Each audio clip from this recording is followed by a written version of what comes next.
Yes.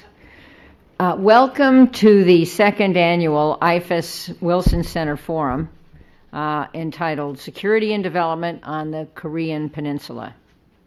In the best tradition of President Wilson, this event, jointly hosted by Kyungnam University's Institute for Far Eastern Studies, that's IFES, and the Wilson Center, aims to unite the worlds of ideas and policy by bringing together historians, political scientists, economists, and contemporary analysts of the Korean Peninsula.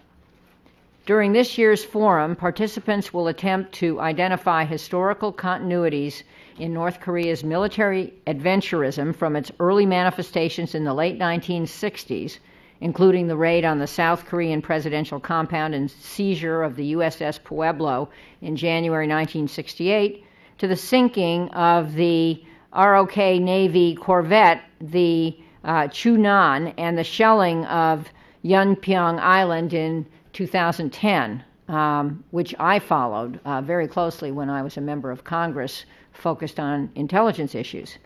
Panelists will also explore North Korea's historic mistrust of multilateral institutions, again dating back to the 1960s when it refused to join the Council for Mutual Economic Cooperation, then called Comecon, an organization created to facilitate and coordinate the economic development of the former Soviet bloc. IFES has been a real pioneer in conducting academic research on North Korea. Its leader, to my left, President Jae-gyu Park, a former unification minister who helped facilitate the 2000 North-South Summit, is one of the world's leading experts on inter-Korean relations. He and Ambassador Jun-young, who is right there in front of me, Jun-young Son, a former South Korean vice foreign minister and ambassador to the United Nations, have become great friends of the Wilson Center. I'm delighted to welcome you both here. Our partnership has been extraordinarily fruitful. We just finished the third in a series of critical oral history conferences that explore the history of U.S.-Korean relations and North Korea's foreign policy. The center also boasts the largest database of documents on North Korea. Christian Osterman, who is right there, and his staff have collected. Why are you not sitting in the front row? Oh, it's a better view. He's hiding. Have collected some 80,000 documents on the secretive North Korean regime. We are in the process of translating the materials and making them publicly available, thanks to generous support by the Korea Foundation. And let me just mention that yesterday we had a what we call a national conversation here with Henry Kissinger and others. Those archived documents also include documents on China, which Henry Kissinger used in writing his book entitled On China recently. And, of course, he credited the Wilson Center, but those were crucial research materials which enabled him to write some of the historical parts of his book. Together, we have contributed, I think, quite substantially to a better understanding between Korea and the United States and of one of the foremost security issues of our time, the threat from North Korea.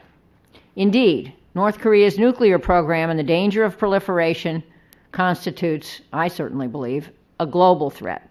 Although U.S. officials who met with their North Korean counterparts in Geneva last week described the talks as positive, there are still no assurances that North Korea will permit adequate verification to assure that it is complying with the 2005 pact. I also believe, and I think many commentators are now saying, that the recent events in Libya, although I think most would hail the end of the Gaddafi regime, are sending a message both to North Korea and Iran that could complicate some of our efforts with both countries. North Korean officials have asserted that Libya was duped in abandoning its nuclear program on the assurance of closer ties and economic assistance. I certainly think that is not the case, that it was duped, and I don't think that the end of the Gaddafi regime had to do with the WMD situation, but nonetheless, that claim is being made and we have to deal with it. At any rate, North Korea's export of WMD technology constitutes another important issue. I was telling President Park that when I was in Pyongyang as part of a congressional delegation in 1997, I asked a North Korean official what it would take to get his country to stop exporting weapons and missile technology. His answer, how much will you pay us? I wonder if that has changed. In many important respects, our relations with North Korea have not evolved much since I took that trip.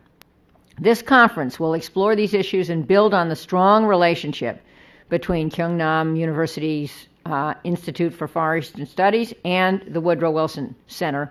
And just on behalf of the Wilson Center, as its reasonably new president and CEO, I want to extend a very warm welcome to President Park and Ambassador Sun, and I look forward to a fascinating forum. And now I will turn the program over to President Park. Please welcome President Park.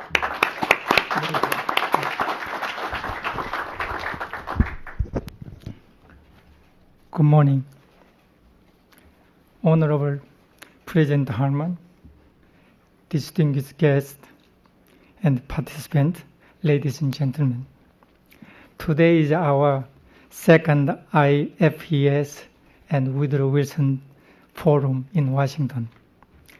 It is a significant event that demonstrates the value of strong academic partnership between Woodrow Wilson International Center for Scholars and Kyungnam University and the University of North Korean Studies. Today is also first opportunity for me to extend in person some long overdue congratulations to President Harman on her assumption of the presidency of these prestigious institutions, the Woodrow Wilson Center. Under President Harman's leadership, I am confident that our joint activities will continue to advance and contribute to the academic and policy-making communities in our two countries. Today's forum brings together prominent scholars and experts to discuss security and development on Korean Peninsula. The Korean Peninsula has long been a source of instability in Northeast Asia and beyond. Over the past 2 years, this instability has been worsened, with the situation on Peninsula characterized by deadlock, provocations, and tension. However, currently we seem to be entering a period of transition. There have been some preliminary dialogues between stakeholder nations to the six-party talks. High-level meetings between United States and North Korea had taken place in Geneva only last week. This is a positive sign of return to multilateral negotiations, but more must be done by the stakeholder nations to create peaceful atmosphere on the peninsula. Hopefully, they can build on this emerging momentum so that diplomatic solution to North Korea's nuclear issue inter alia can be found. It is of particular significance that this forum is being held in wake of critical oral history conference under the theme of the Korean Peninsula after détente 1973 to 1976, co-organized by our two institutions for the previous 2 days. It is my hope that discussion at today's forum will contribute to the finding the policy options that will lead us to a more peaceful atmosphere on the peninsula. On that note, let me thank you all for coming here today, and I look forward to some informative and productive sessions. Thank you very much for your attention. Thank you. Thank you, President Park. Thank you. I think now what happens is Bob Hathaway, the very able director of our Asia program, will run our first panel. I am going to excuse myself for a while, but I will be back later. I know the whole day is an exciting day, and I want again to welcome you to the Wilson Center. Thank you very much, and thank you, President Park. Thank you. Okay.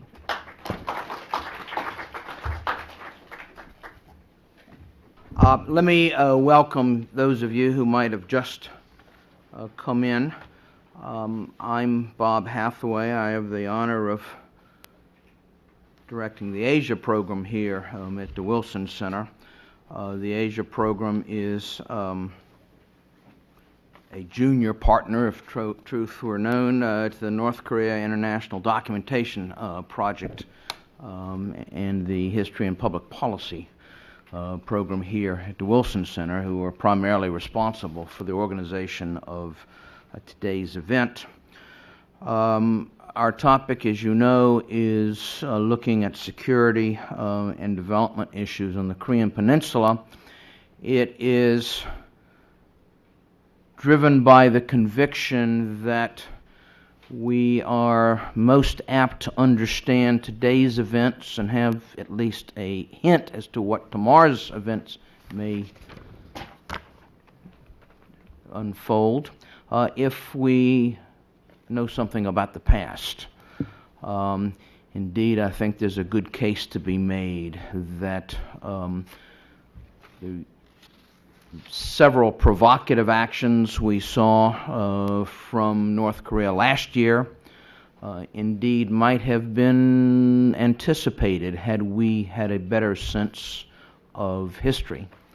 And so the purpose of today's event is really to review 40 or 50 years of American history to begin to see whether or not there aren't any patterns in North Korean behavior which might help us as we move forward into the second decade of the current century.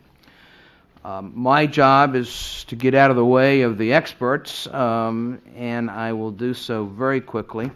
I will introduce each of our four speakers as they begin to speak. You have their bios in front of you, and so each of them is extremely distinguished.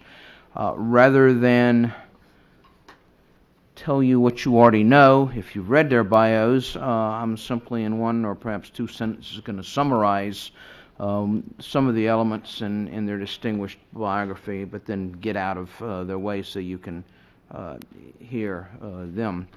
We will proceed from my right, your left, straight down the table.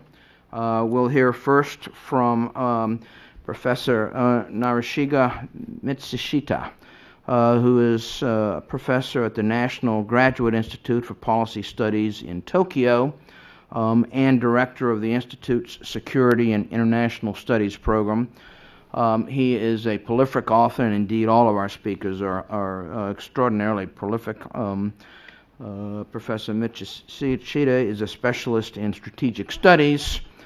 His most recent work is North Korea's military diplomatic campaigns, 1966 through 2008. So we will be delighted to turn things over to you now.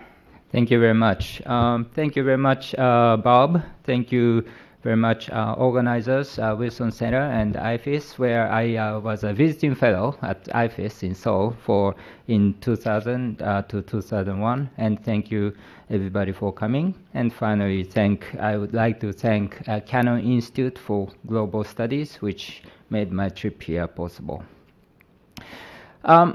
As Bob mentions, I studied about the history of North Korea's brinkmanship diplomacy. And if you learn the history, you come to know that actually there is a pattern to what North Koreans have been doing. And so today I will do two things. One is I will kind of try to categorize different North Korean actions, into 8 groups. And by doing so, I'll show you what kind of tools that or military diplomatic tools that the North Koreans have in their brinkmanship diplomacy. And second, I'll talk about kind of speculate what the North Korea might do in the future, and I try dare to predict what they might do in the future. And first, I think when we talk about the different actions, types of actions that the North Koreans have taken, there are broadly two categories. One is overt actions, and the other is covert actions. And there are 5 patterns in the overt ones. First is use of nuclear and missile development and tests. 2 is creation of crisis in the Yellow Sea or the West Sea in Korean. Third one is taking provocative actions in the joint security area in Panmunjom, as well as in the demilitarized zone in or DMZ. Fourth is attack or attempt to attack U.S. reconnaissance aircraft as well as reconnaissance vessels. Finally, there has been a attempt to retaliate against South Korean attacks, or sometimes North Koreans have taken revenge, tried to take revenge against past actions that the South Koreans have taken against them. There are 3 items in covert actions. One is attempt to assassinate South Korean leaders, particularly president. 2 is terrorist attacks.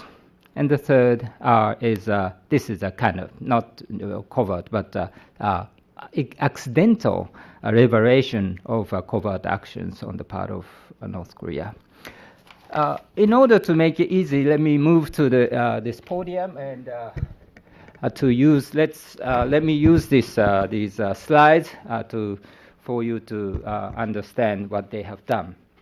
Let me talk about the first item, North Korea's nuclear and missile use of nuclear and missiles, nuclear weapons and missiles. From 1993 to 94, there was a so-called first nuclear crisis in which in 1993, North Korea declared its withdrawal from the Nuclear Non-Proliferation Treaty, and there was an agreed framework signed between the U.S. and North Korea in 1994. Second, there was a missile diplomacy which lasted from 1998 to 2000. In which in 1998, North Korea launched this missile from the place called launched the missile called Taepodong-1 from the place called Taepodong launch site and the missile flew over Japan like this and dropped here in the Pacific Ocean. And from 2002 to 2008, there was a second round of a nuclear crisis in which North Korea actually conducted a first nuclear test here in the northeastern part of North Korea in 2006, and also launched missiles, several missiles. Now we are in the third round of nuclear diplomacy, and as you know, in May 2009, they have conducted another second test, nuclear test, in the same region, in the northeastern part of North Korea. And then, but these nuclear tests were based, actually 2 nuclear tests were based on their plutonium-based nuclear devices. But now what they are doing is developing uranium-based nuclear devices by, constructing this site, which contains supposedly 2,000 centrifuges. And North Koreans invited American scientists and they showed them what they had in November last year, 2010. So they have, in a way, they are putting all the bargaining chips on the table, and they are basically showing us what they have, and say, okay, these are what we have. What would you like to do with this? Would you like to negotiate? Would you like us to keep going ahead? So that's a message. Okay, so this is the first item, and let me go to the second item. Okay, these are the trajectory of missile launches in 2006 and 2009. But second item is a creation of a crisis in the Yellow Sea, which maybe some people realize that it started in 1990, or understand that it started in 1999, but it's not true. The crisis situation in the Yellow Sea really started in the early 1970s when North Korean vessels started to cross. I mean, naval vessels started to cross. They have, naval base here in a place called Sago. And they started to cross by using the naval vessels, cross the NLL. This is a quasi borderline, maritime borderline between the North and South, but this is always contended. North Koreans say this is a illegal line, and the South Korean says this is a really legally binding line. So there is a territorial dispute between the two Koreas, and in order to undermine the validity of the NLL, North Koreans started to cross this line. And actually, they also used fighter aircraft to cross this line in 1975. So they have used both naval vessels and Air Force aircraft, fighter aircraft, in doing so. And interestingly, every time they create crisis situation in the Yellow Sea, they offer you, or they suggest the U.S. and North Korea conclude a peace agreement. And this is exactly what they are doing. They are talking about, they call it peace treaty now, but they are, after sinking Cheonan and after sharing the Yeonpyeon Island, actually Yeonpyeon Island is here, they have proposed conclusion of a peace agreement between the U.S. and North Korea. And same thing, kind of thing happened again in 1999 in it's a battle called the Battle of Yeonpyeon, which took place in June 1999, in which actually South Korean side overwhelmed a North Korean navy and sank one North Korean ship, severely destroyed one ship, and two North Korean vessels are crippled, and two others were slightly damaged. At least more than 30 North Korean seamen were killed. So I mean, South Koreans, won a decisive victory back in 1999. And by the way, after this event, North Koreans again came out and say, let's conclude a peace agreement to the Americans. And this is Cheonan incident, and sharing of Yeonpyeon Island. You know all these, so I kind of skip it. Okay, third item is attacks along the DMZ and Joint Security Area. And these are lots of attacks along the DMZ in the 1960s. And there was this one is in 1976. There was a so-called axe murder incident in the Joint Security Area in the Panmunjom, in which two American officers were killed by axes. And after this event, North Koreans came out and say, well, you have to, unless you withdraw U.S. forces from North Korea, this is what you will get. So that was the message. Oh, this was reversed, but this is this kind of attacks on jeeps, I mean U.S. jeeps operating in the DMZ. This is what was happening in the late 1980s. And this is a scene from the axe murder incident in which two North Koreans attacking the Americans with axes and other things. And this is Panmunjom. And also in the 1990s, there were North Koreans conducted armed demonstrations, infiltrated a large number of heavily armed troops into the JSA in violation of the armistice agreement in order to create a crisis situation. And again, the message was, unless we conclude peace agreement, this kind of crisis will continue to take place. Okay, so that's what happened in the third category. Let me move to the fourth one, which is attempts to capture or destroy U.S. reconnaissance assets. And what happened in 1968 was when this USS Pueblo was operating, this Pueblo left Sasebo, port of Sasebo in Japan, and took this navigate line to investigate what's going on in North Korea. I mean, later sites and military bases in the east coast of North Korea. But out off the coast of Wonsan, North Korean vessels came out, and MiG-21s came out and captured U.S. Navy reconnaissance vessel. And now it's floating in the captured Pueblo was never returned, and now it's floating in the Taedong River in Pyongyang. So if you have a chance to go visit Pyongyang, please make sure to visit this USS Pueblo, which has been turned into an anti-American museum. Okay?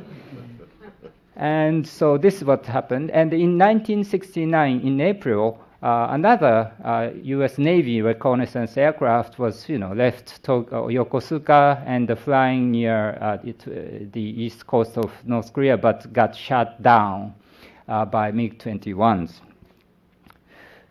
All the crew members were killed. 31 crew members were killed. In 1981, this was, I think this is significant because this was the last attempt on the part of the North Koreans to directly attack U.S. military asset. Since then, they say rhetoric. I mean, they say Americans, bad Americans, imperialists, but never physically attacked Americans. But this was the last attempt, and they launched two SA-2 surface-to-air missile at SR-71 Blackbird reconnaissance aircraft. Missiles missed it and it was not destroyed. Finally, this is an interesting recent attempt on the part of the North Koreans to harass. It didn't shoot down, but harass the U.S. reconnaissance asset, which took place in 2003 when this U.S. Air Force RC-135S Cobra Ball reconnaissance aircraft was flying in the Sea of Japan. This MiG-29's North Korean Air Force this is the scenes. I mean, this photo was taken from the RC-135, but this, you can see the insignia of North Korean Air Force, and flying MiG-29 to they tried to force the aircraft to land in North Korea, but they refused and didn't develop into crisis. Okay, and let's see. Okay, let me move to before that, I have to talk about some of retaliatory actions. In some cases, North Korean actions has been taken in retaliation to South Korean actions. Two of the most important events can be seen in this. I think these two. First one was 2002. It doesn't say 2002, but it's actually 2002 event in which North Korea launched a surprise attack against this Chamsuri-class South Korean patrol boat in the Yellow Sea, and this South Korean ship was sunk, and the 6 seamen were killed. Why did North Korea did this? Because, as you can see, this is Chamsuri class. In that in the 1999 battle, Chamsli class, this patrol boat played a central role in beating up the North Korean Navy. So they didn't like it, and they decided to retaliate and take revenge for that. In 2010, Cheonan was sunk. What did Cheonan do in the 1999 battle? South Korean corvette Cheonan played a central role in, again, destroying a large number of, several North Korean vessels, and created, it was a decisive victory. So North Koreans apparently didn't like what Cheonan did in 1999, and again, it was sunk. So I think these two events were partly, certainly part of a broader military diplomatic campaigns, but revenge was an important element in the North Korean action. Let me move to the covert actions. North Koreans in 1968, they sent 31 people to cross the DMZ to attack mount a raid on the Blue House or South Korean presidential residence. And almost all of them were killed. And but this guy, Mr. Kim Sin-jo, survived. He capitulated, and now he is still alive. And he became a Christian pastor. And so what's a transformation? But anyway, he's still alive, fine, healthy in Seoul, South Korea. I think in Seoul or somewhere. In I have to. This is another one, but in 1970 there was another attempt to assassinate President Park Chung-hee in a national cemetery. It failed. In 1974, North Koreans used a South Korean Korean guy named Moon Se-gang, who was living in Japan with a South Korean citizenship. They used him in the attempt to kill President Park, but he missed President Park, and instead President First Lady Yoo Gyun-soo was killed. In 1983, three North Korean operatives tried to kill President Chon Do-hwan by using remotely controlled bomb. Failed to kill president, but killed some of the cabinet members of the South Korean government. In 1987, two North Korean special operatives decided to set a timed bomb in a Korean airliner, and bombed it, and it basically destroyed the aircraft. And there was another event, a terrorist attack. Actually, I have moved away from assassination to now I'm talking about terrorist attacks.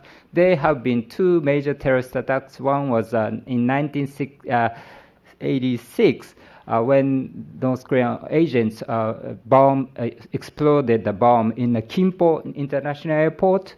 That was 6 days before the Asian Games were held in Seoul. So it was timed that way. And also this bombing of a Korean airliner took place 9 months before the convening of the Olympic Games in Seoul. So you see the connection. And there are some several accidents. This special operation submarine called Sang-ho class ran aground off the eastern coast of South Korea in 1996. President Kim Il-sung regarded this as a major attempt of major provocations, but this was an accident. They ran aground, and so it was a shame. And another accident in 1998 when this midget submarine was trapped in a fishing net, South Korean fishing net, and it was captured again. So it was certainly there was undertaking some kind of covert operations, but it wasn't meant to be a major provocation. Okay, so given this, let me move to the second part. What is they are going to do from now on? In terms of nuclear and missile diplomacy, I think it will continue. We are in the midst of third round of missile and nuclear and missile diplomacy. And I think what they will be doing will be to trade. They have several things that they can offer. They have offered to freeze nuclear tests. They have offered freeze on the operation of uranium enrichment facility. They have offered to sell plutonium to South Korea. So these are things that they have already done, but they will continue to do. And they have offered to freeze again missile launches, missile tests. And they can offer from now on the suspension of missile exports. And they can offer, as they did back in 2000, to dismantle or freeze the development of long-range missiles, namely pt1 missile. And there is one missile they have been developing but have not tested, which is Musdan missile, based on Soviet, submarine-based submarine-based ballistic missile, and they might be able. They can test it. I think anytime they like.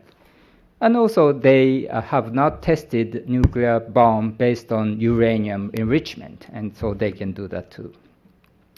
In the second category of crisis in the Yellow Sea, I think as they did in 1975, we haven't seen this happen in the recent years, but they can again use fighter aircraft to cross the NLL. That would create a really serious situation. I'm very much concerned about it. But the other day there was a incident involving South Korean Marines shooting at Asiana Airline cargo aircraft.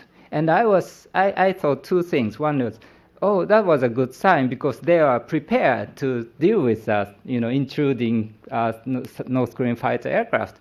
That was a good news. So I was like, oh, that's a good news. But, it was a bad news because they are not shooting at the North Korean aircraft, but shooting at the cargo aircraft. So, this kind of provocations might result in accidental, crisis. So I'm very much concerned about that.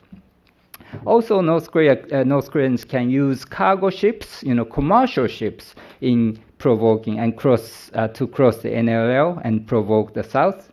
And also, there is a rumor that the North Koreans might be thinking about attacking Penyong Island, which is northernmost island in the 5 small offshore islands in the Yellow Sea. And it'd be very difficult for us to defend it because it's just so far away from South Korea. Penyong, though, was quite far away, but still closer to the land area of South Korea. North Korea can also suggest or propose a alternative maritime demarcation line. This gray one is NLL, current line that we have, but they can propose this blue line based on the United Nations Convention on the Law of the Sea. And this new line suggested actually they have done so already in 2006 in a tacit manner, has a legal, this is quite legitimate because this is based on peacetime international law. So if they try to push this line, the question, we will be put in a kind of difficult position.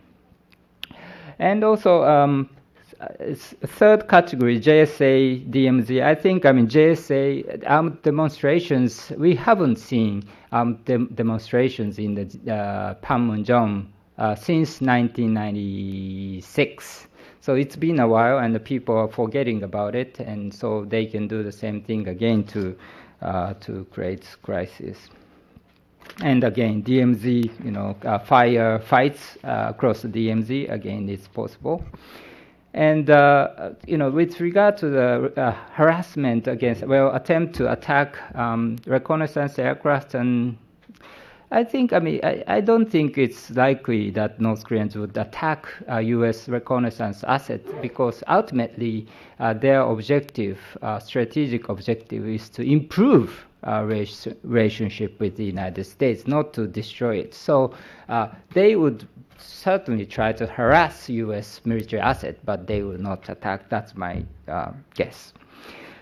Revenge, I don't think, because now Chamsuri class patrol boat was sunk in 2002 and the Cheonan was sunk in 2010. So, I think two Koreas are on the par and they have tied now. So I don't think there is going to be an additional revenge type provocations. Regarding covert operation assassination, I don't think North Koreans will try to kill South Korean president. Because that would really turn everything, upside down. But certainly, it is possible for the North Koreans to target a person of lesser importance. For example, Fan Jang-yup, there was a rumor that defected North Korean high-ranking offshore named Fan Jang-yup was targeted. There was a rumor that North Koreans are sending agent to kill South Korean Defense Minister Kim Gang-jin, who is very tough on North Korea. And there has been an attempt on the part of North Korea to kill defected North Korean, activists engaging anti-North Korean activities. Terrorist actions, well, it's possible that, again, some South Korean, anti-North Korean activists are, launching balloons with, anti-North Korea propaganda materials and leaflets and things. And that kind of activities might become a target of North Korean terrorist actions. But I don't think North Koreans will target Americans. Finally, I'm just wrapping up. Accidents is, we can never be able to predict accidents. Even North Koreans would not be able to predict accidents. So we can't predict accidents. But what I'm concerned about is if North Korea might decide to do something on purpose, intentionally, and say that was an accident. Somebody on the spot, local commanders did it on himself. What can we do? So we have to keep asking these questions in the future. Thank you.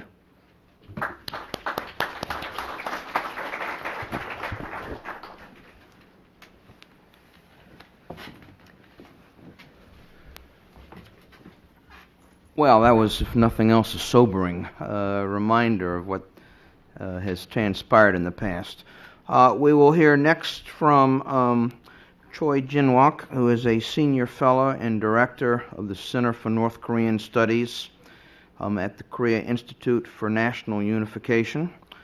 Professor Jin-wook also has many books and articles and monographs. On his resume, he is focused extensively on North Korea, on U.S.-North Korea relations.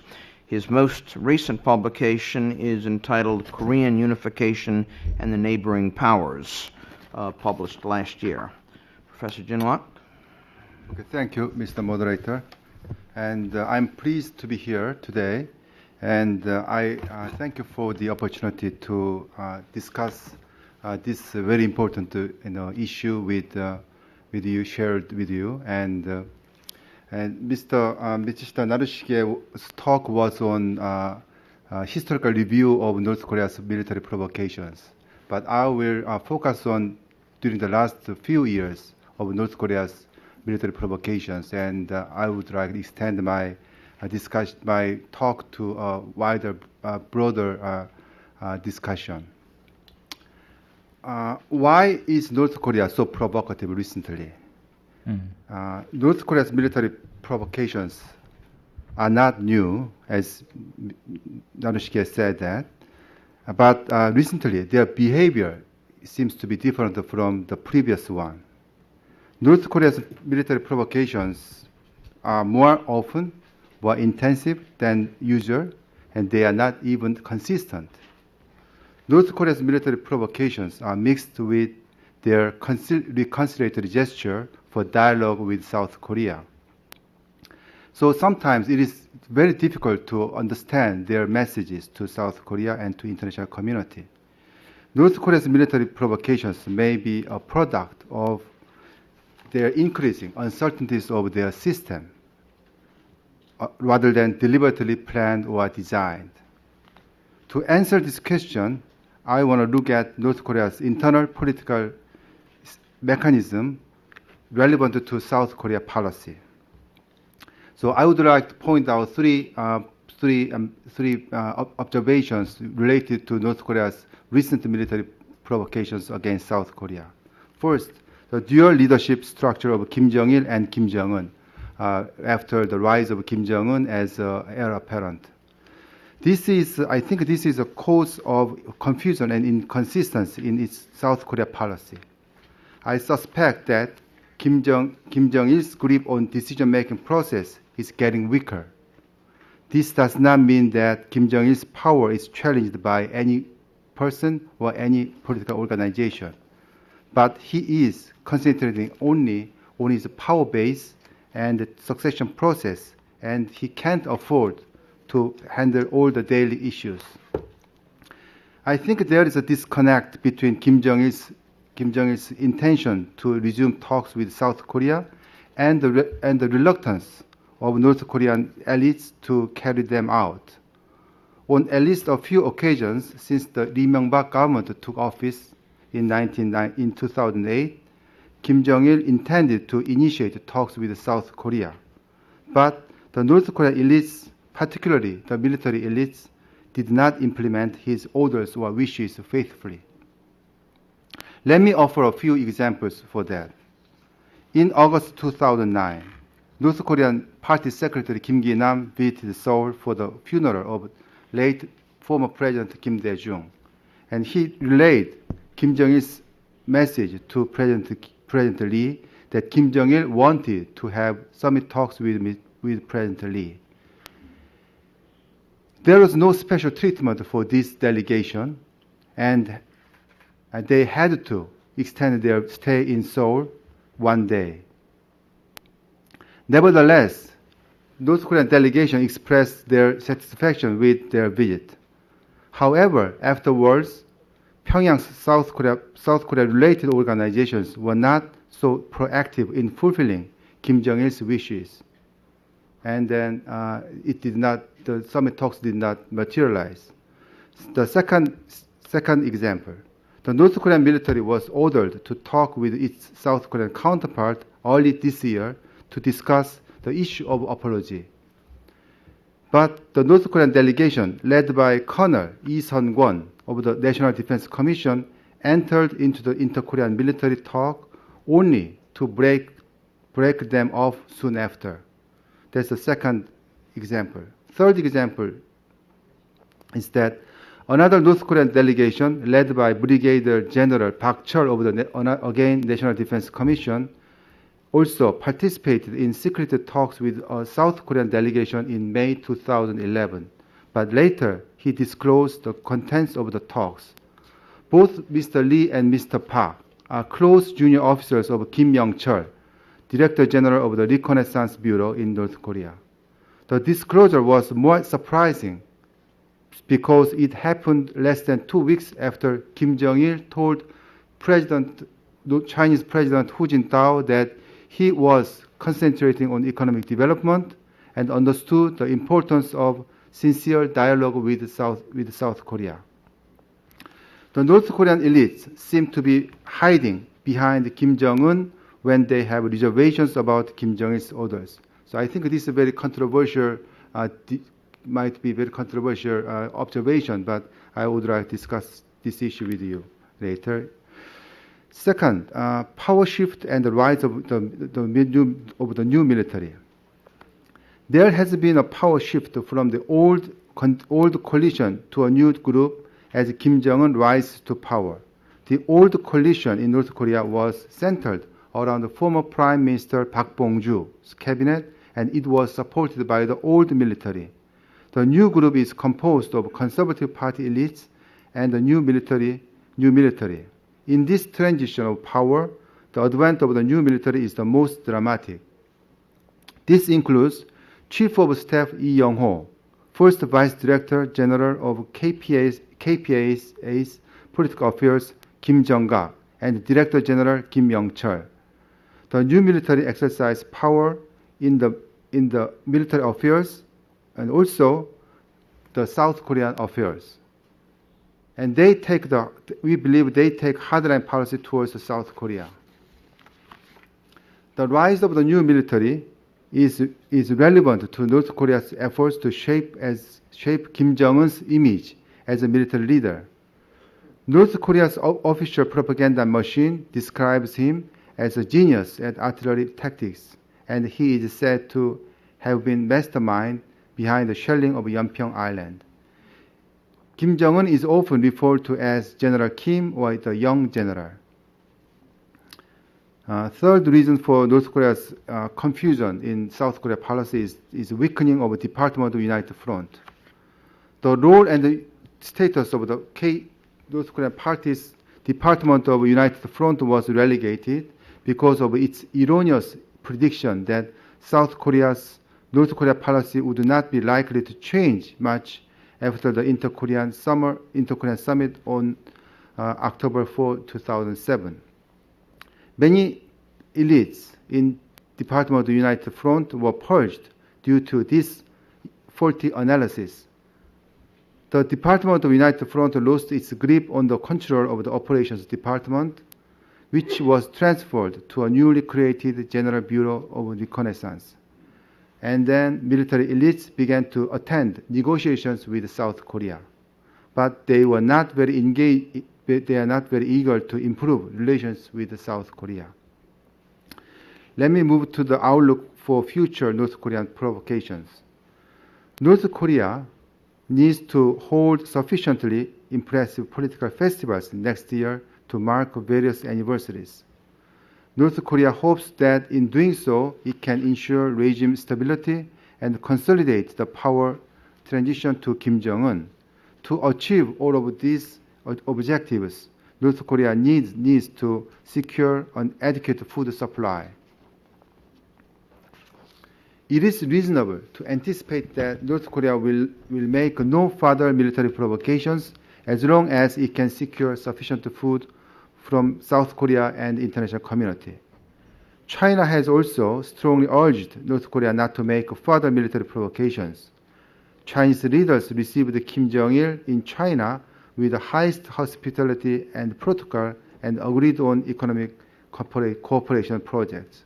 The United States also has demonstrated a willingness to talk and provide food aid to North Korea. Another concern for North Korea is the two significant elections scheduled to occur in South Korea next year, the National Assembly election in April and the presidential election in December. North Korea may seek to raise tensions in order to create frictions among South Koreans over their policy towards North Korea. However, North Korea will likely avoid making any obvious military provocations like the shelling of Yeonpyeong Island in view of the negative impact such moves might have on the South Korean electorate. Despite the numerous factors that ought to discourage North Korea from making military provocations, the increasing role of the military in the policy-making process leaves room for uncertainties in the future. As the new military increasingly dominates the decision-making process, North Korea's policies have often seemed unprofessional and unpredictable, rather than well-designed and orchestrated. And its internal and external policies overall have become more aggressive. Thank you. I'll stop here. Thank you, Dr. Choi.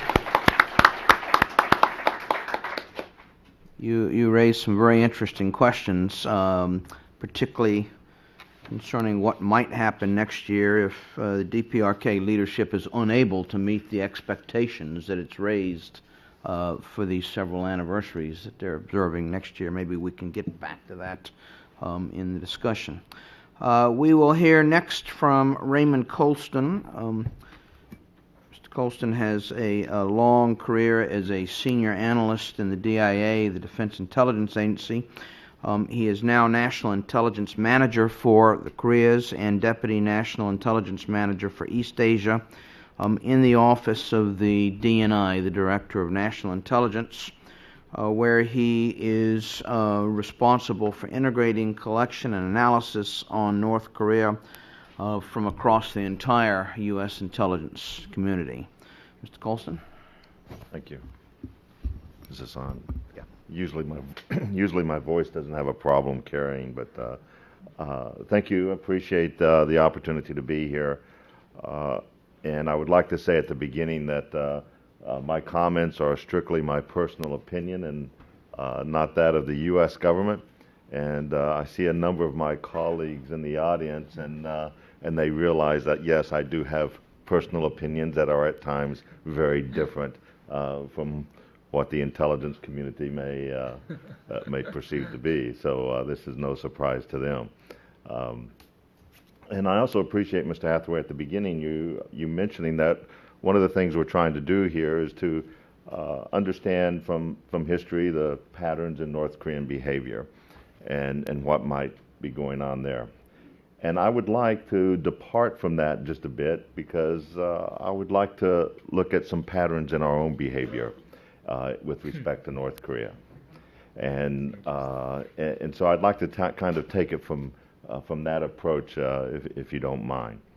And to come to the Wilson Center to where this organization has done so much to understand the Cold War, to understand the last 50, 60 years of U.S. history and U.S. national security policy. It's very humbling to come here to this institution and to comment on some of these things. So I really appreciate that.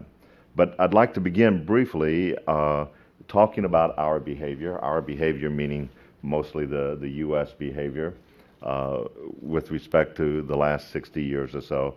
And of course, I will not go into detail. I'll be brief so that we can get to some question and answers that I know folks want to do.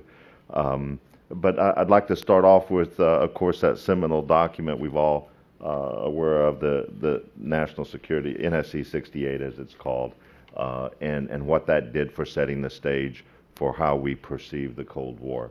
And I believe most of us are aware of the many different works done in studying this document and the conclusions that most scholars have reached that said, guess what, we really didn't understand the motivations and intentions of our Soviet allies.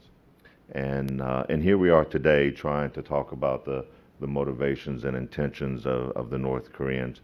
And I would like to remind us that as we look back on that document, which then when the Korean War kicked off in 1950, as the then Secretary of State Dean Acheson pointed out in his memoirs, this just validated the validity of NSC 68 and how that document characterized the Soviet motivations and intentions. And we now know, sorry to Mr. Gaddis, but we now know that that was a deeply flawed document, and that it did not accurately capture, nor did the leaders at the time of the Korean War when it started, did they actually capture the motivations and intentions of our adversary at the time. And in fact, it's my personal opinion again that the elements associated with that document carried through with our interpretation of North Korea up until the end of the last century.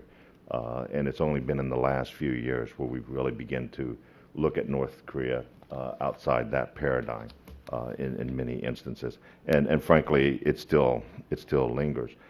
And so as we look at what these countries do and how these countries behave, It's a very, very dangerous for us to assume or to imagine that we understand their motivations and intentions of the adversary. We can point easily to the Cuban Missile Crisis and what we thought we knew for 20 years about the Cuban Missile Crisis, and then it wasn't until beginning in the 1980s and certainly into the 1990s that we began to understand, whoops, we really didn't know what the Soviets were trying to do with the Cuban Missile Crisis until much later. We missed that. And of course we can point to Mr. McNamara's work in which he lists, in his book In Retrospect, in which he lists a number of failings of the government in understanding the Vietnam War. And his number one failing, and this is almost a verbatim quote, is, "We did not understand the geopolitical intentions of our adversary." We didn't do it. And folks, for all of us, there's a lot of young people here, we don't have to look far with the Iraq crisis and what led up to that, where our analysts and others simply could not imagine Saddam Hussein not wanting to have nuclear weapons. Couldn't imagine that. And we fundamentally misunderstood, with tragic consequences, obviously, but we fundamentally misunderstood the motivations and intentions. And so here we are today, and our task is to, discuss what are the motivations and intentions of the North Koreans with respect to some of these activities they've done. And I would just like to caution all of us that perhaps we need a little humility here and look at history and imagine that, guess what, maybe this is a really tough issue to do, and to caution all of us on that. Nevertheless, having said that word of caution, it is our job, and it's my job especially, and those of some of my colleagues, to tell government leaders what we think and so we do that, and we just need to do it with some humility here. And as we look back, and as I look back on the events of 2010, in particular, I agree with Mr. Mitsuta-san in his comments concerning the Chonan and the revenge factor. And as I look at other incidents in North Korea, and particularly with the naval or the West Sea incidents across the NLL, the revenge factor, in my mind, plays a very prominent role in trying to get back. And it has done that in not just this battle, but some previous incidents as well. And that fits very neatly into how I perceive North Korea and wanting to get back. And then we have on November 23rd, the shelling of YP-Do. And when I look at the shelling of YP-Do, I just scratch my head. Wait a second. This one is different. And if you look at the descriptions that Mitsuta-san gave us earlier, there's no other incident quite like YP-Do. It's unique from my perspective. What is going on? And so this one is a real struggle for many of us. There's a real danger, I think, as I'm trying to point out here, of putting these two incidents together because of time. There's a real danger of concluding from these two incidents that because of what we see with the Chonan and what we see with YP-Do, then this means North Korean behavior is going to be such as, and try to pattern North Korean behavior, I think, from the future of, based on these two incidents. We certainly want to do that. Certainly military planners want to do that. Wanting to be prepared, and there's a tendency to do that, but I would suggest that history has shown us that we need to be very careful here to make conclusions about North Korean motivations and intentions based on these two incidents, in which the pattern of behavior I'm not sure I can say is connected, tied, and related necessarily.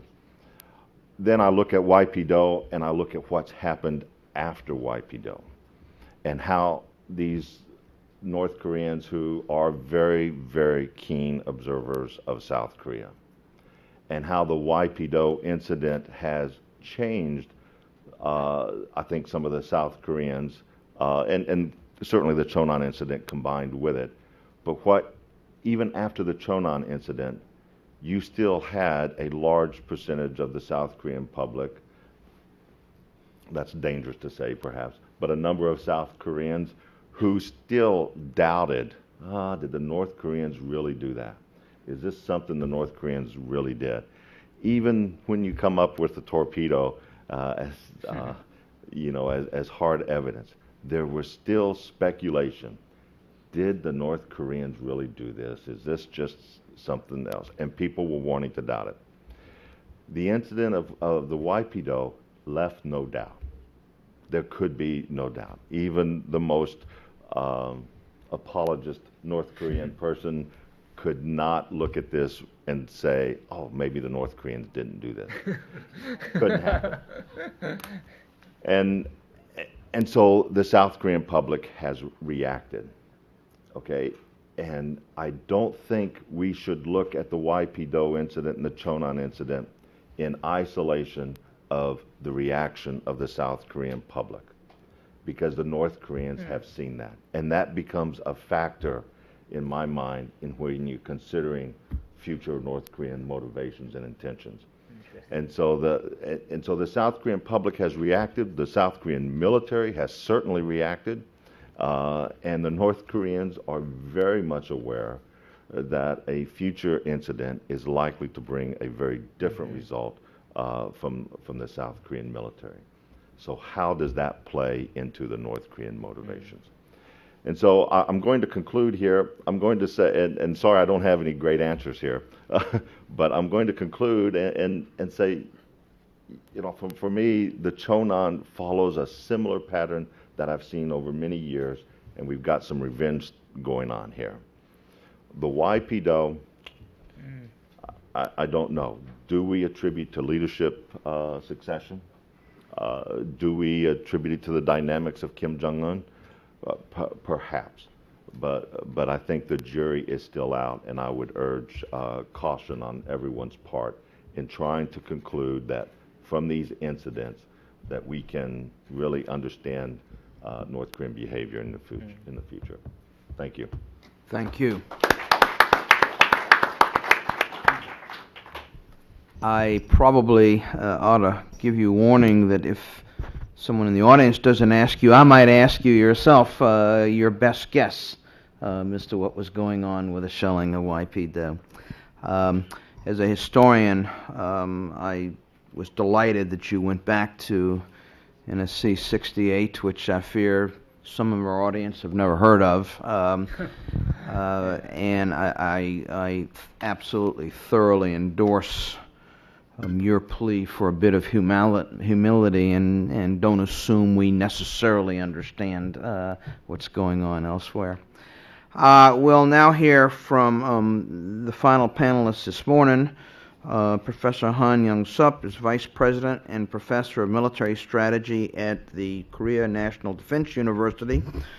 He is a specialist in arms control and in defense policy more broadly. He has had a distinguished career in a variety of institutions, including several here in the United States. He's widely published. His most recent publication, I believe, is called Peace Structure in Northeast Asia in the Era of Sino-U.S. Competition. Professor Han. Thank you. My analysis starts from humility, as you said, but I'd like to examine North Korean political and military reasons why they are conducting more military provocations. And after that, I will add some how to prevent this kind of series of military provocations. I will suggest some alternatives for you to consider. And why North Korea are conducting those military provocations? I think in the past, North Korea didn't have much political purpose by conducting military provocations. They did some terrorist actions, and also the action provocation was a little bit continuation of what they have done in the past. But recently, this kind of military provocation shows that North Korea regime is internally very weak. So to consolidate their internal regime and power, they need to create external chaos or crisis to strengthen internal control. That is the main reason behind their provocation. And also, their economy has broken down, and they are serious starvation, and also their rationing system nationwide broken down. So during the past 10 years, for Kim Dae-jung and Roh Moo-hyun, they could get a substantial amount of economic aid from South Korea. But during the Lee Myung-bak administration, that kind of economic aid stopped, and asking for tangible action on denuclearization. And so they want to create external crisis to extort economic aid from South Korea. And they want to create some conditions for them to make South Korean government give in to their economic aid request, something like that. So they are using the only advantage, military advantage over South Korea, to create a crisis situation, to extract more economic aid, and also besides, they want to create some situation, international situation. In the wake of rise of China, China is going to cooperate with the United States, then leaving North Korea further isolated from the international scene. So they want to create a situation where China feels having no option but to support North Korea in this newly created Cold War environment. So they want to extract some diplomatic and economic support from North Korea to push China, whether they have to support North Korea as traditionally, or they choose to cooperate with South Korea and United States. That is, I think, some kind of strategic maneuver is built in their military provocation. And also Kim Jong-un, new leaders coming in, no experience, too young, no experience. How can they legitimize introducing a new leader, 27 years old new leader, to North Korea? So they need some kind of create some credit for new leader. So let me cite the recent publication by North Korea. This will support my argument that they want to build a credit for new leader Kim Jong-un. The North Korean press said that Kim Jong-un crushed the 70 American strategist and the South Korean puppet to the United States in the Yeonpyeong battle. by decisively defeating these two forces. So this shows that Kim Jong-un's superior mastery of operational art. Nobody believes that, but North Korean is forced to believe, indoctrinated to believe this. And this shows that how North Korea wants to strengthen Kim Jong-un's power base in North Korea by creating external crisis, so that they can, be loyal to new leader. So this kind of thing. And also one thing is they came to realize that inside South Korean politics, they can make drive wedge between the progressives and conservatives inside South Korea, establishing some broad support base for pro-North Koreans through this kind of military provocation, either pro-North Koreans or anti-North Koreans. So as you said, the Yeonpyeong battle, Yeonpyeong Island, selling of Yeonpyeong Island was a failure, but they inside North Korea they advertising victory, regardless of outside external response to that.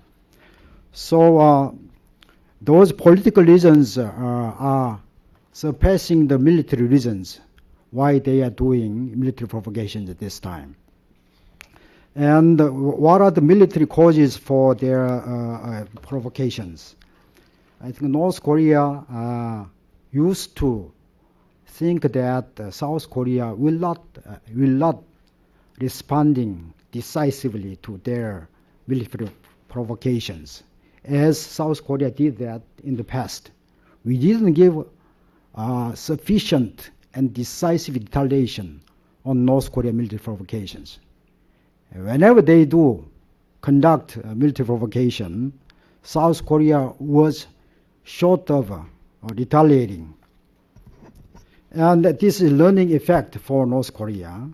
And also, South Korean government is so much obsessed with the denuclearization, while leaving other things, and the secondary factor. And also as you know, North Korean military, North Korea did practiced military first politics during the past 2 decades under the Kim Jong-il's leadership. And what North Korea can be proud of is only the military. So how can they turn military superiority into their national power or national strategy?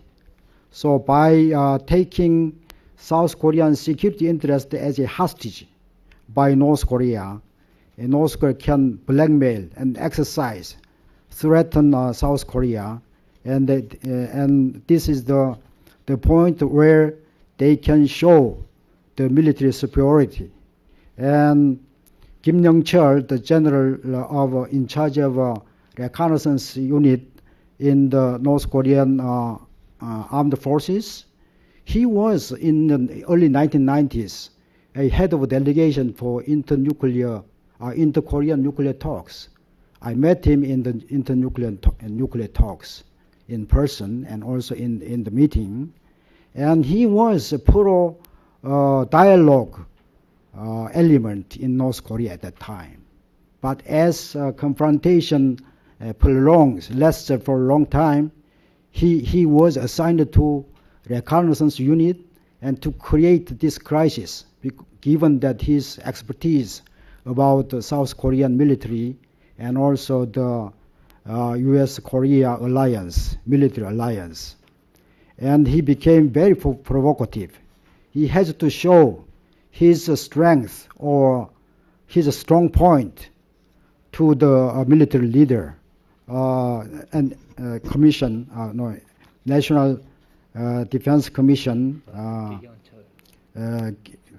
dear leader Kim Jong-il. He has to show his own strength to that. And so, having said that, how to respond to North Korea's provocations?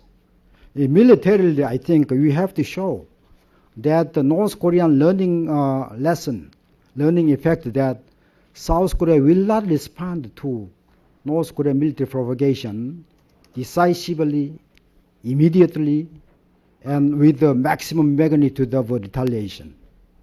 We have to show that in the Yeonpyeong Island case. But the South Korean military didn't show that.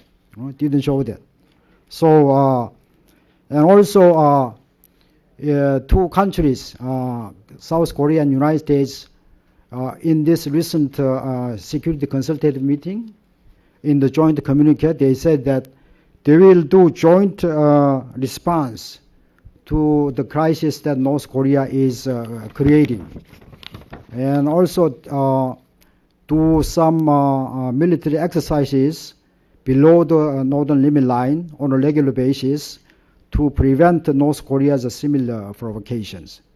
This can give some strong signal to North Korea not to repeat.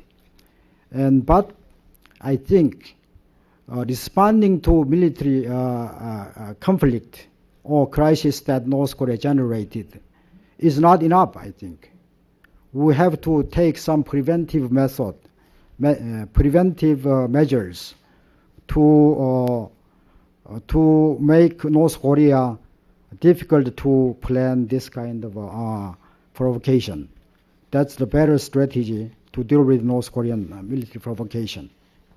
And I suggest three things.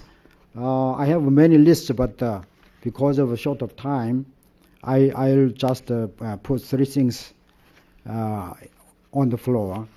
And one is that Korea-U.S. combined planning and of a preventive method is very, very important. In the past, once North Korean provocation was made, then South Korea is the first to respond without very deep consultation with the United States, because the United States was reluctant to engage in small-scale crisis. So that created some chasm between the United States and South Korea in dealing with the crisis. So these recent provocations told us that we need to have a pre-planning before the crisis to prevent that. And the second one is we have to bring China into this kind of policy deliberation process. How to prevent provocations and military conflict is very important for not only for South Korea and United States, but also for China. If they want really peace and stability on the Korean Peninsula and also in Northeast Asia, they have to engage constructively, either by linking their provision of economic aid to North Korea and North Korea's behavioral change in this thinking about in their thinking about military crisis. And lastly, I would put emphasis on some kind of integrated approach between economics and security, military issues, because this one take into account of the fact that South Korea and United States are strong, very strong in economy and also military in general overall, but weak in preventing North Korea's military provocation. And I think North Korea keeps changing their mode of military provocation. Regarding the United States, as Mr. Shida mentioned, North Korea now doesn't attack military airplane or navy ships of the United States, but they are changing kidnapping Americans instead. to do smile diplomacy by inviting Jimmy Carter and Clinton, something like that. And also they have card of nuclear test and missile test instead of attacking the military assets. So they have large number of cards available for them to exercise. So we need to think about their strategic mind and how to prevent all those provocations. Depends on how we can integrate our strategic assets into some developing effective strategy to prevent those provocations. That's important. Thank you.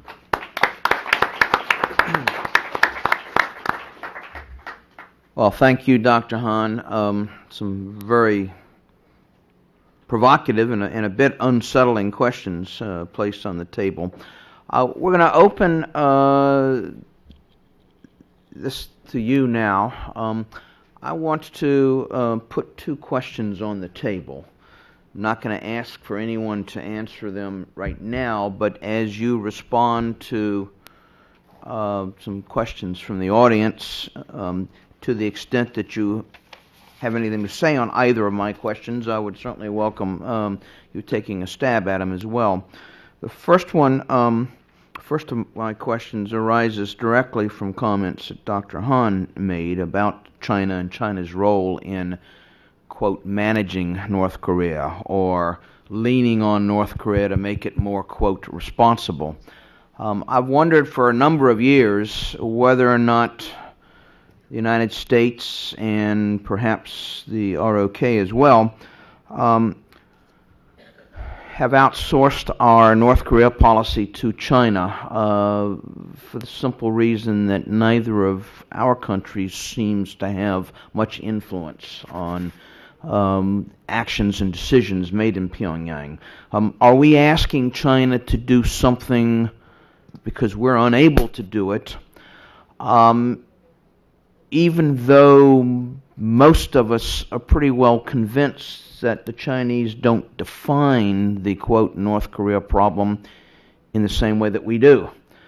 So to the extent that any of the four of you might have thoughts on the wisdom of that and the likely success of such a policy, if you would agree with the basic premise, I'd be delighted to hear your remarks. My other question is a broader one. In Washington, North Korean actions and policies are frequently characterized by a handful of adjectives, including reckless, unpredictable, even sometimes irrational. Several of our speakers have at least hinted that they may have views on the applicability, on the accuracy of these adjectives. Again, to the extent you have something to say about it, I would welcome your views on whether or not these particular adjectives are a fair representation of the truth, whether or not they're reasonably accurate, whether or not they're helpful in terms of us formulating policy responses, or whether or not they are sufficiently misleading as to simply make our analysis more difficult. Okay, let's now turn to you. I'm going to call on you, but please wait till we get a microphone to you. Introduce yourself.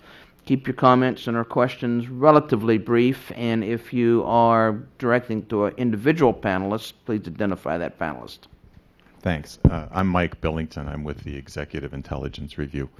There hasn't been any mention, I'm sure it'll be discussed this afternoon, but I'm wondering what this panel thinks about the Russian revival of their very strong proposals for development in North Korea as the basis for peace, especially with Lee Myung-bak going to Moscow. I think he's there today, in fact. And the fact that this has been supported by Hillary Clinton and Kurt Campbell, as well as China, although the president and Panetta seem to be on a different side, more of a provocative approach.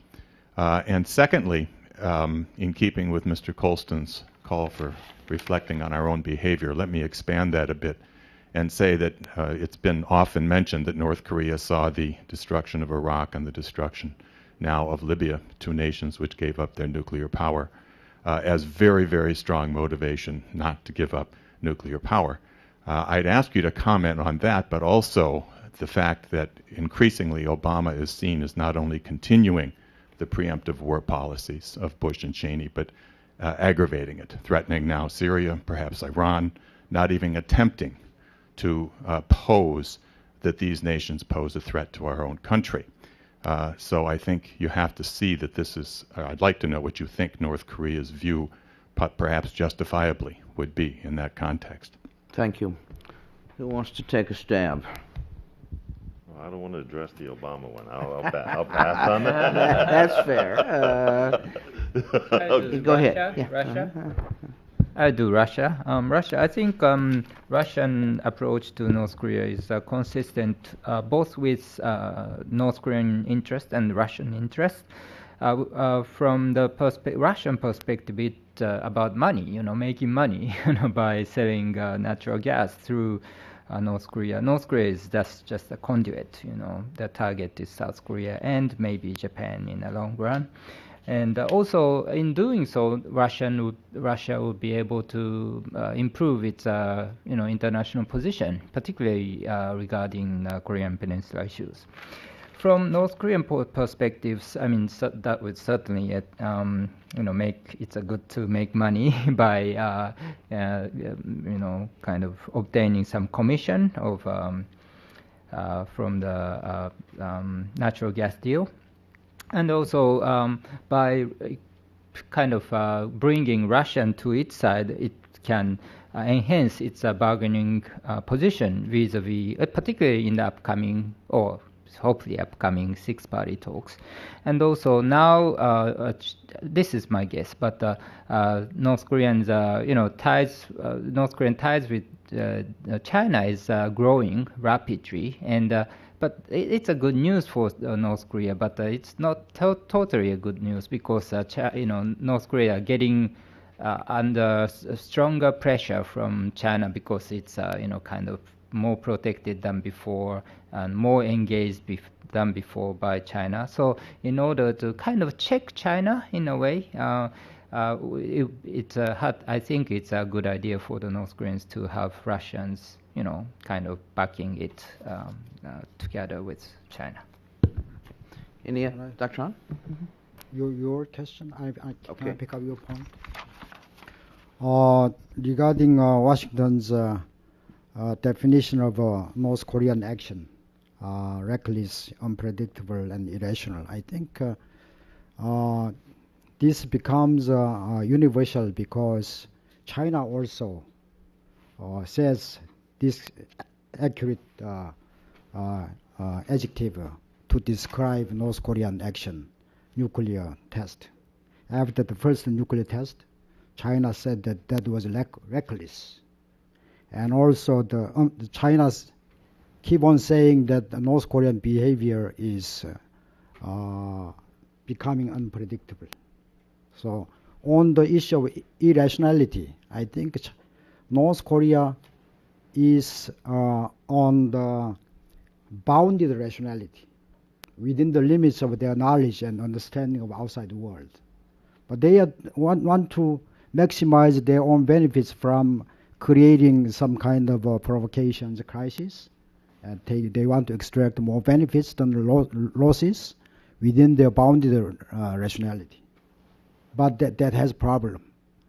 The benefits, I think, from outside the world, the benefits are becoming less than the losses incur. Yeah. Just Right. a short one. Right? Go ahead. On the comments concerning how North Korea perceives its security because of what's happened in Libya and now what's ongoing in Syria, without a doubt, the North Koreans have even discussed it publicly. They've mentioned it on a number of occasions.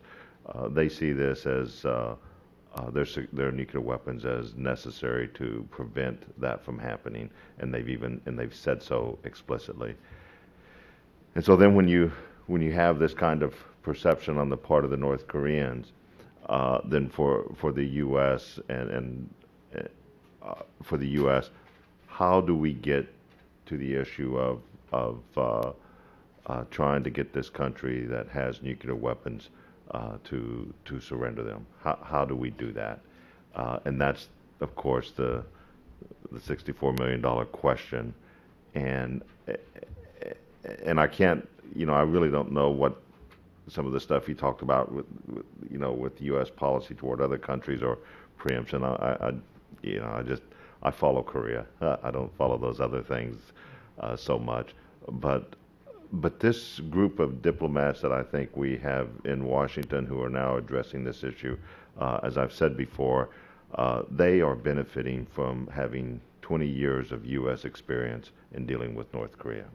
And so these men and women are looking back at the way that the talks began in Beijing, 87, 88, and when we first started talking to the North Koreans about their nuclear weapons.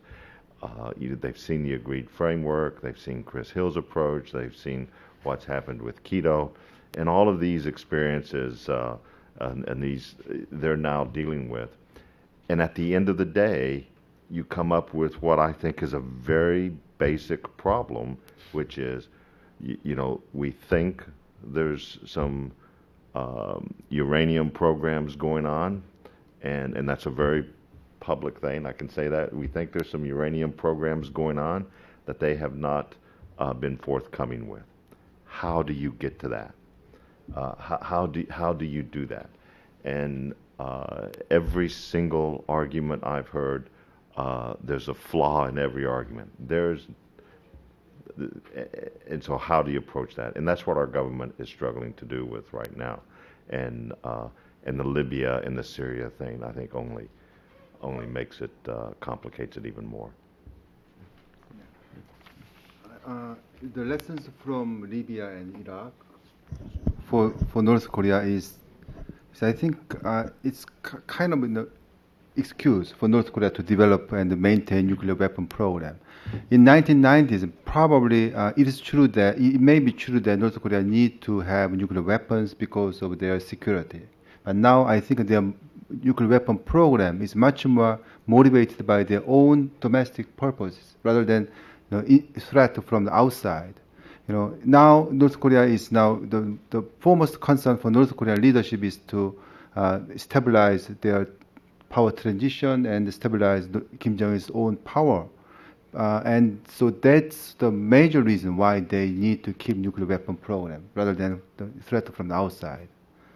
Thank you. Yes, right here. Okay, my name is Chae-Young Lee, and I'm a junior scholar at the Wilson Center. My question is just an overall question to everyone. And North Korea 2012, North Korea is aiming at a Gangseong-daegu, which is a strong and prosperous nation. But after shelling of Yeonpyeong, according to Nodongshinmun, North Korea's newspaper, they said that North Korea has already reached strong nation. So the only left task is to reach the economic goal to be a prosperous nation. So what's your opinion about how they're going to reach that goal of becoming a prosperous and strong? They claim they're already strong, but how are they going to reach the prosperous nation? Do you think they're going to use the nuclear card or another direct provocation to Korean soil or U.S. or Korean military access?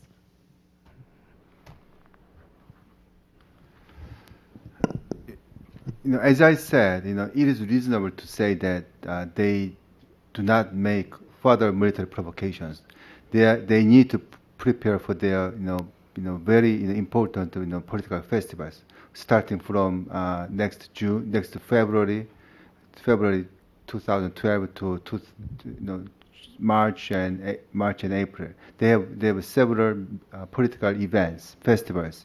So they do not want any tensions on the Korean Peninsula. But problem is that they are not ready for the party, and they just trying to show their vision and it's a kind of rosy vision to the people, but they don't get any food, they don't get any substance for the party.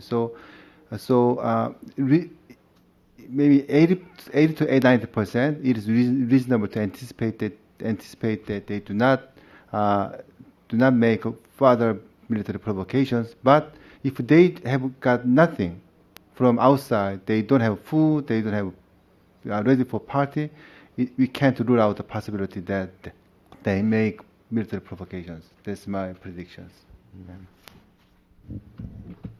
Yes. Thank you. I'm sit down. I'm Jenny Bag with the USA Journal. I'd like to ask a question. Just put the microphone closer. Yeah, it's on. Yeah, I'd like to ask a question about nourishing. You're saying about North Korean military provocation and brinkmanship diplomacy. Is purpose of that intention of North Korean intention to peace treaty with the United States? I think recently North Koreans say nuclear issue is the only issue with North Korea and United States. Can you mention about that? And also, Young Sub-han, China, role of Chinese to North Korea is North Korea so spoiled because of China have the economic situations. So South Korea and China have to North Korea economic currently, and also food aid. Do you think North Korea is qualified as a country for food aid and economic rights? Thank you. What's the question? Can I get you your first question? We couldn't hear you. Can you just sort of summarize it in one sentence? Military provocation and purpose of intention, North Korean intention to peace treaty with the United States. Oh, okay. Okay, their logic is this. They say, okay, tension, crisis take place because there is no peace agreement between the U.S. and North Korea. And one of the always, this tool that they use is the, existence of this NLL.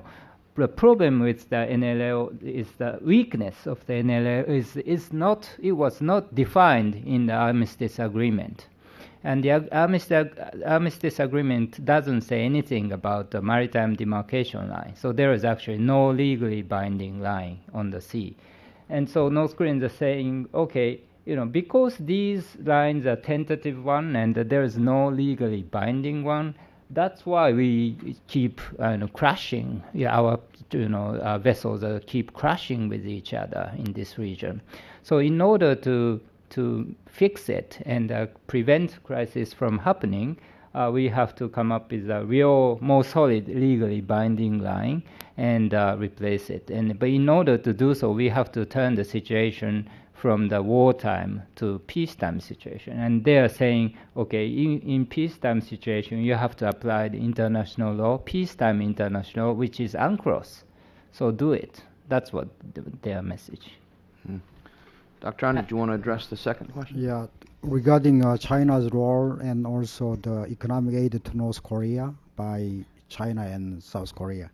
I think, yes, as moderator mentioned, China's role and also in defining North Korean problem is different from South Korea's and also Americans' approach to North Korea. And why the six-party talks is not making progress at all is China's provision of economic aid independent of the progress in six-party talks.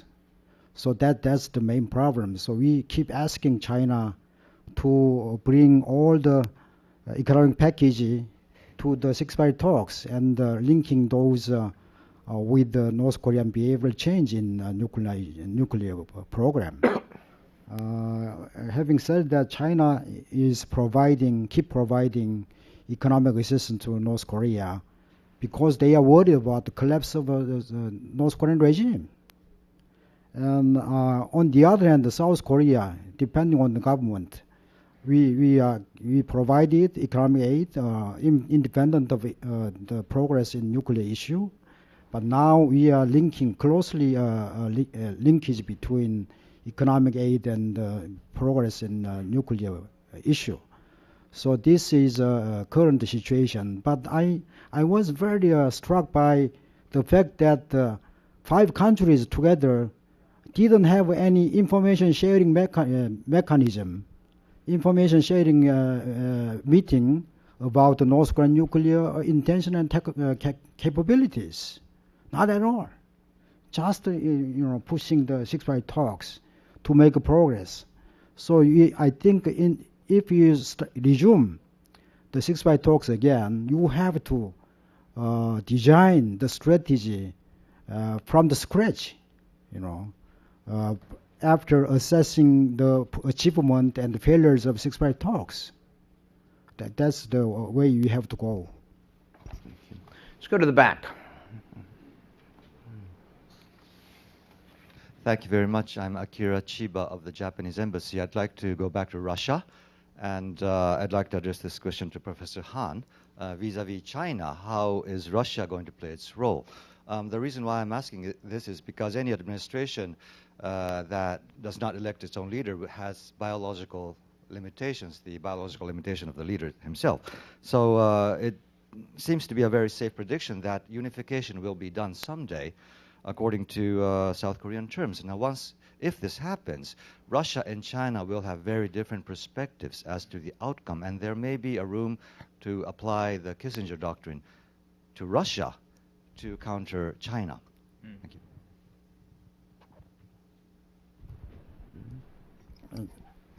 Mr. Shida is a Russian expert, so I'd like you to address more, but for me, I think under the 6-5 talks, we have a working group, Peace and Security of North Asia. Russian diplomat is in charge of those working group, but North Korea keeps playing China card against Russian card.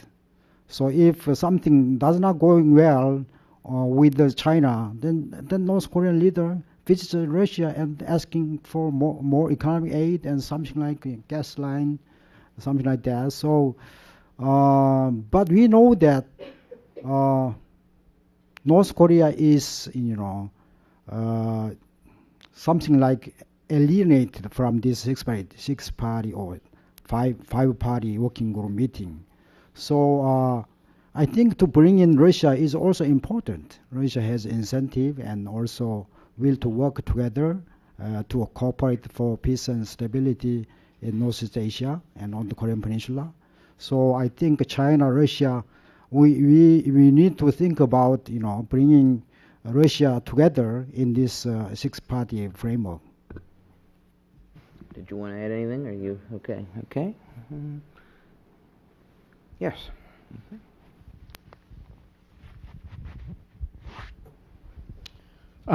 Chia Chen, freelance correspondent, Bethesda, Maryland. First to Mr. Coulson. In comparison with Russia and Iraq, how does the U.S. to gauge the intention, your work, motivation, and intention of North Korea activity? And to Dr. Cho, how are the unification issue, unification policy of North and South, and also how the people in both sides view? And similar, how's the Japanese and the U.S. view on this unification issue? Thank you. Yeah, in comparing Iraq and Russia, Soviet Union. And Soviet Union comparing their intentions with. Well, you are analyzed. You are try to get the intention and motivation. Yes, we try. Yeah, and I just in comparison with these two issue in the previous. Now I want to make it easier for you. Is good or same thing or worse, and then why? When I look at it, I honestly think it's a mixed bag. I think it's a mixed bag. When I look at how the intelligence community has written products about Korea, I can look back and I see that there's places where we've done a really good job capturing motivations and intentions, and then there's some areas where I think we've done not such a good job. I think obviously with respect to both the ballistic missiles and the nuclear program, I think we've done a pretty good job laying out for our policymakers early on that, hey, here are some missiles that are coming down the road that are going to be developed. I think we've done the same thing with the nuclear program, where back to the mid-'80s we began saying, hey, look, there are some, these guys are developing a nuclear weapons program. And so I think we've done a fairly good job there. There are certainly some specifics that we stumbled upon, but in the grand total scheme of things, certainly with the two examples that I've gave, I think we've done a pretty good job. Yeah, but this is a national security issue. How do you improve? That's my job, and you're right. With under this new DNI, General Clapper, he's assigned for the first time an individual, a person who is responsible for the collection. Then this visit was, quickly, arranged, and then he skipped North Korea, and North Korea said to China that, from their perspective, it might give a wrong message to South Korea. So they changed the schedule and they visited China, North Korea 3 days, and South Korea 2 days, intentionally. So I think this is kind of the small effect of strong U.S.-ROK alliance. So I believe, in theory at least, we have to stay with the U.S.-ROK strong alliance. I think this should be our policy. That's my personal observation. You talked about the consistency in North Korean actions. I see the same thing.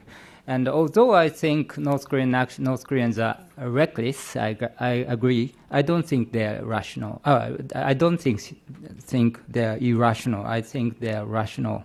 And even in the case of sharing of the YP island, I don't think it was an irrational action, and I don't think it was a failure. It could have been a pretty good, success in the long run. Maybe it hasn't created any result in the short run, but if you take a look at the consequences in a more long-term framework, it might prove to be a pretty good success. And the reason why North Korea, keep escalating their actions, I think it's only natural, because unless they escalate the situation, they get ignored.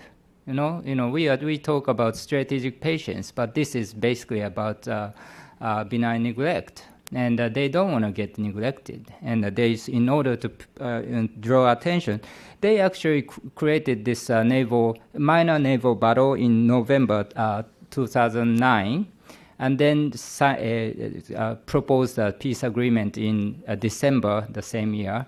Then sank Cheonan in March 2010. But they all, these actions were all ignored. So they almost had to escalate to draw attention. And I think it was consistent with the policy objective of bringing the U.S. to the negotiating table for peace agreement. And just a word on deterrent.